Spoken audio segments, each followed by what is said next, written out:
Y en África, un grupo civil logró recuperar la ciudad de Mubi en Nigeria, dejando 75 milicianos de Boko Haram muertos. Para conversar sobre los grupos yihadistas en África, en Medio Oriente y también de otros temas, nos encontramos aquí a esta hora con el obispo Juan José Aguirre, obispo español, que trabaja en la República Centroafricana desde hace 35 años. Obispo, muy buenas tardes. Buenas tardes, hace 34 años, sí.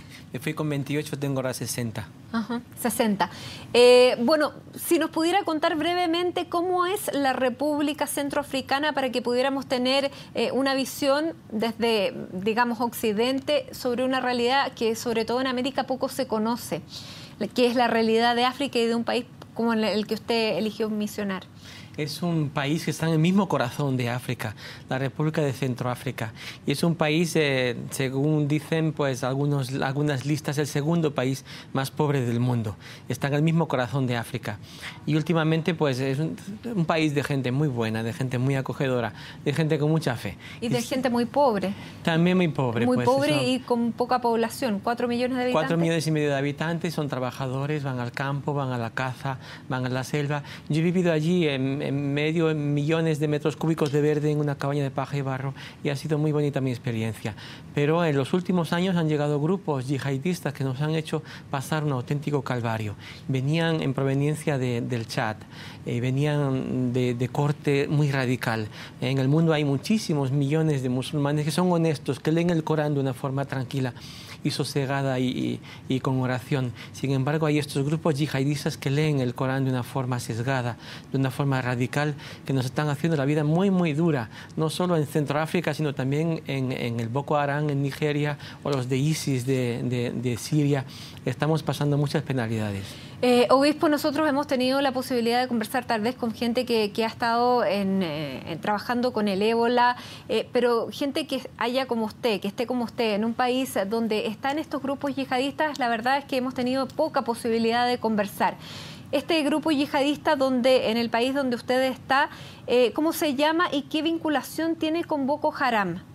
Bueno, se llama los Seleka, es una coalición de 5 grupos islámicos que han venido a invadir Centroáfrica. Sabemos tal vez el que está detrás, tiene mucho que ver el Chad y tiene mucho que ver no sé, pensamos que desde la caída de Gaddafi pues ha habido cantidad de armas, millones de armas que se han distribuido con todos los grupos radicales en el Sahel y ahí pues han entrado, se han ido distribuyendo entre Nigeria y entre otros grupos violentos. Ahora, estos Selekas tienen la misma violencia que hemos visto de otros grupos yihadistas como ISIS o como Boko Haram. Sí. Sí, tienen la misma violencia. Nosotros en el mes de julio y agosto, donde yo vengo ahora, pues han matado a más de 200 personas y muchos de ellos los han decapitado, los han degollado. Como habéis visto en la televisión que hicieron con el periodista francés o con el turista francés, pues yo he visto a muchas personas que han sido degolladas. No han salido en la televisión porque son negros, porque es un país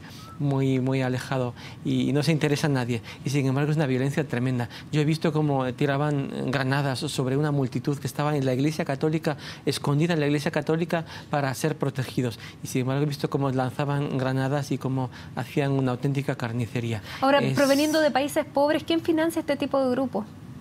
Pues hay una idea, yo pienso que es una corriente de pensamiento que hay diciendo que Centroáfrica pues puede ser el eslabón para entrar en el corazón de África.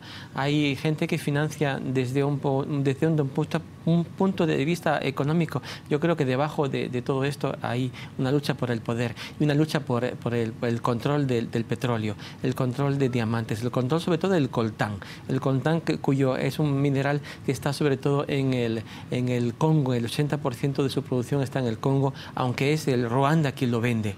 Pero en su país no hay nada, pero es con la puerta de entrada a esas otras zonas. Yo creo que los grupos islámicos más radicales quieren entrar en el Congo y quieren entrar a las riquezas que hay en el continente africano. Nosotros los misioneros decimos un proverbio en África que se llama así: cuando 2 elefantes se pelean, la que más sufre es la hierba que está bajo sus pies.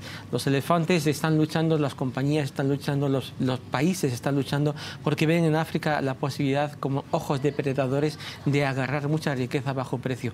Nosotros los misioneros estamos trabajando con la gente que está bajo sus pies, estamos ahí con ellos, contando sus lágrimas, contando su vida. ¿Y cómo se protege a una población que es víctima de grupos con este nivel de violencia que, como usted recordaba, hace un par de meses asesinaron a 200 personas, muchas de ellas decapitadas, con un nivel de violencia que de verdad nosotros no estábamos acostumbrados a ver en Occidente?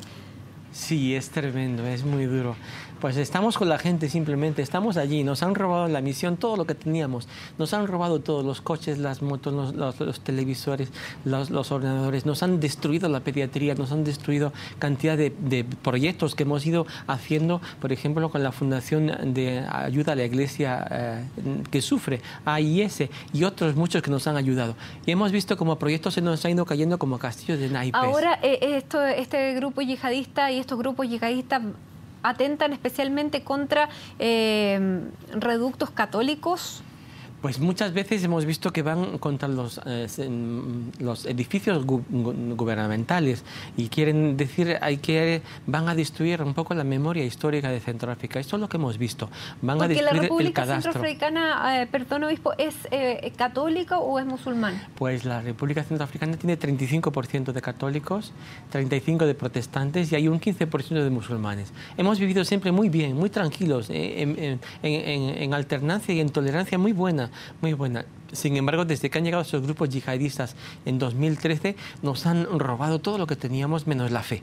Menos la fe y la esperanza. Nos han quitado todo lo que teníamos, pero nos hemos quedado con la gente porque la gente también tiene mucha fe. ¿Y usted considera que estos grupos tienen una ideología, más bien, un deseo económico o un deseo religioso de la invasión? A la base de todo está un deseo de poder, una lucha por el poder, por la primacía mundial. Son cosas que nosotros no podemos decidir porque es competencia del G8, de los principales países a nivel mundial. Yo pienso que, en definitiva, no es ningún conflicto religioso. Se le pinta de conflicto religioso para que pueda, pero en definitiva es un conflicto de poder. ¿Quién tiene la hegemonía? ¿Quién manda aquí? ¿Quién tiene el control del coltán? Conocéis que el coltán es un mineral muy, muy importante porque es un compuesto de colombio y de tantalio, y el tantalio es un superconductor con el cual se hacen los elementos electrónicos que llevan a los teléfonos móviles, a vuestro ordenador, pero también a los misiles teledirigidos, también a los drones. Entonces, quien tiene hoy el control del coltán tiene el control de las guerras. Obispo, eso es uno de los tantos problemas que afectan a África. África ha hecho noticia, lamentablemente, no solamente por estos grupos radicales, sino que también por el ébola. En la zona donde usted está, Centro de África, no ha llegado el ébola, pero en Occidente nos hemos atemorizado muchísimo. ¿Cuál es la realidad sanitaria en el continente? ¿Y qué es lo que mata más que el ébola? Está muy cerquita, el ébola está muy cerquita de nosotros, pero ya le han puesto un poco coto con una serie de protocolos que están haciendo. La enfermedad que más mata en África actualmente es la malaria, producida por la picadura de los mosquitos anófeles, y mata 7.000 personas al día. Toca los 54 países. Pero la malaria países. No llega a Occidente y esa es la razón por la que nadie se preocupa, ¿no? Si el hambre fuera contagiosa, seguramente que Occidente ya habría puesto un remedio. El África vive en la malaria como un problema y el SIDA como un auténtico problema, porque está causando un genocidio silencioso enorme que estamos viviendo aquí en Centroáfrica. Nos está matando toda una generación. Un problema grande es el ébola, pero toca a 5 países nada más de África, y se ha abierto mucho la observación a este problema porque ha llegado a Europa, porque ha llegado a Occidente. Sin embargo, llevamos luchando con el ébola en África más de 40 años. Se descubrió en un pequeño pueblecito cerca del río Ébola y ha habido brotes continuos. No se ha contagiado en nadie en Occidente, no ha sido problema, no ha sido noticia. Así es el mundo, así lo hemos hecho. ¿Ustedes tienen temor de contagios de ébola en la República Centroafricana? Puede llegar porque estamos separados del Congo. El Congo también ha tenido ébola y estamos separados por un río y las fronteras son muy permeables, ¿no? Tengo temor, claro que tengo temor, pero me pongo en las manos de la providencia, porque la providencia siempre nos cuida. Pero hay que activar protocolos que puedan poner freno a esta enfermedad. Yo creo que se va a encontrar una vacuna un día. Es una enfermedad que nació pues hace 40 años, seguramente porque el virus hizo una mutación y aprendió a vivir desde animales. Los murciélagos aprendieron aprendió a vivir con la raza humana y ha habido una mutación, pero yo creo que pronto se encontrarán vacunas. Sin embargo, contra la malaria no hemos tenido soluciones, contra el SIDA no hemos tenido soluciones ahora que puedan aliviarnos. Padre, usted hablaba del SIDA y que el SIDA mata mucho más que el ébola y que prácticamente hay una generación que ya murió.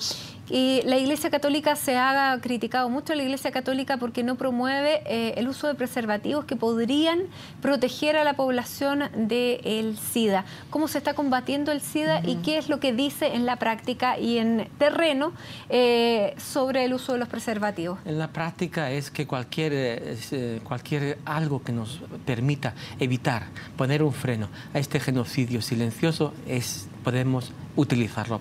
La OMS pues dice que el preservativo junto con la fidelidad conyugal, junto con otros métodos, son posibles para evitar el SIDA. Entonces cualquier elemento que pueda ser interesante para frenar esta enfermedad es positivo. Lo que pasa es que un preservativo cuesta dinero y en Centroáfrica son muy pobres y comprar un preservativo cuesta dinero que no tienen.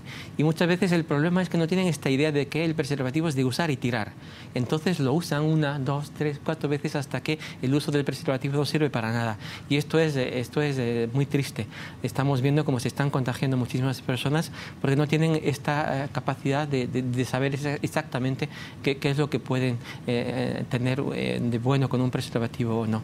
Pero cualquier cosa que pueda evitarnos poner un freno a este genocidio silencioso es bueno y lo usamos.